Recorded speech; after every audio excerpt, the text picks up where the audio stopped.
Does Buddha nature follow us into hell? Venerable Master Thích. In the Lotus Sutra, the Buddha told a story about a poor man who visited a wealthy friend. After drinking too much, he fell asleep, unaware that his compassionate friend had secretly sewn a priceless jewel into the lining of his robe.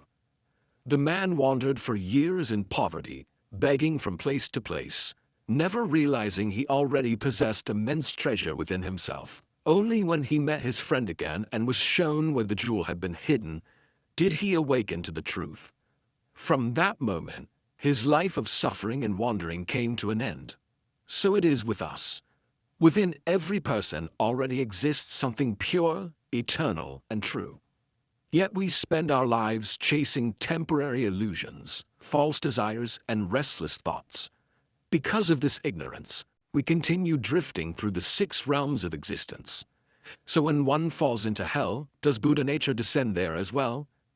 Hell is created by karma, and karma is created by the restless, ever-changing mind. Actions born from greed, hatred, and delusion lead beings into suffering. Yet when suffering appears, what is it that truly suffers? The body shaped by karma experiences pain. The illusion-bound self trembles in fear and torment, but Buddha nature itself does not suffer. It accompanies us, yet it remains untouched. In this world, some people live in luxury while others endure poverty and hunger. But does Buddha nature become rich with wealth? Does it become miserable with hardship? No. Wealth and suffering belong only to the temporary body and the conditions of karma. Buddha nature remains unchanged, always present, always pure.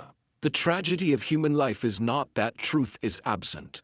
The tragedy is that we forget it. We abandon the real and cling to the unreal. We spend all our energy protecting a body that cannot be preserved. Today it walks, laughs, and speaks. Tomorrow a broken blood vessel may leave it motionless. One day it becomes nothing more than dust and decay. And yet people sacrifice their entire lives serving what was never permanent to begin with. Humanity really has a talent for worshipping temporary things. Civilizations built around moisturizing corpses with ambition. The purpose of Buddha's practice, whether through Zen or any other path taught by the Buddha, is to rediscover that hidden jewel within ourselves. Not to search for something new, but to uncover what has always been there. Liberation is not somewhere far away. There is nowhere to travel, nothing external to obtain. We only need to clear away the clouds of delusion so the true mind can reveal itself. That is why meditation is essential. We do not meditate to gain mystical powers or glowing halos to impress spiritually confused people on social media.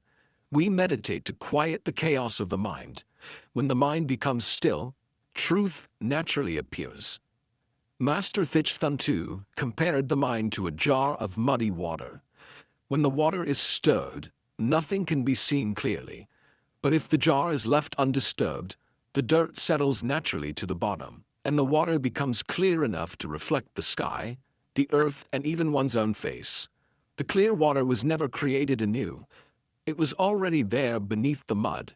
Likewise, the true mind is never separate from the restless mind.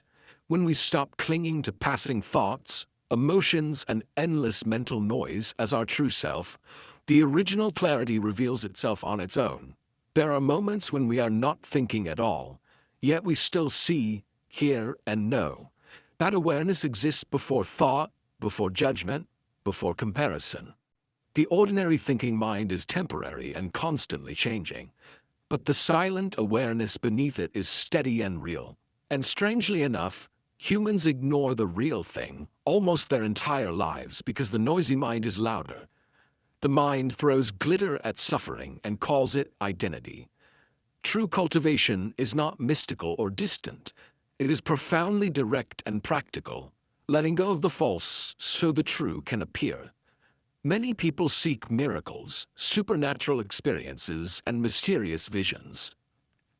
But in Zen, such things are considered distractions, little more than entertainment along the path.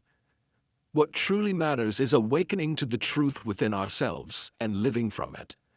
Only then can we free ourselves from endless suffering and rebirth. To understand this and practice sincerely is to truly understand the way.